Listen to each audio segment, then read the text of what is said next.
చూస్తున్నారు కదా, ఇదైతే నైట్ అన్నం అనమాట. సో ఇదైతే నైట్ పొరీలు. సో మీరు చూడొచ్చు, బాగానే ఉంది. నార్మల్గా మనం ఏంటంటే ప్లేట్లు వేసుకొని నీట్గా తినాలి, మనకు కొంచెం డిఫరెంట్ కదా. సో అందుకని ఇలా తింటున్నాం అనమాట. తింటే వచ్చి కిక్కే వేరే అనమాట. మీరు ఎంతమంది ఇలా తిండుండారో జస్ట్ కామెంట్ చేయండి, నేను తెలుసుకుంటా. సో మన జర్నీ అయితే ఆఫీస్కి స్టార్ట్ అయిపోయింది. ఆఫీస్ జర్నీ పార్ట్ 20 అనమాట. మాటల్లోనే మనమైతే బండి అయితే ఎక్కడం జరిగింది. సో బండి అయితే ఇంకా స్టార్ట్ అవ్వలేదు అనమాట. మీరు చూడొచ్చు, నా మొక్కల్లో టెన్షన్ స్టార్ట్ అయింది.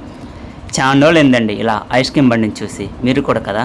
ఫైనల్గా అయితే మనమైతే ట్రాఫిక్ దాటుకొని ఆఫీస్కి అయితే రావడం జరిగింది. ప్రతి ఒక్కరికి కూడా thank you so much friends. ఎందుకంటే మన యూట్యూబ్ ఛానల్లో 10K సబ్స్క్రైబర్స్ అయితే రీచ్ అయితే అవ్వాం. ప్రతి ఒక్కరికి థ్యాంక్ యూ సో మచ్.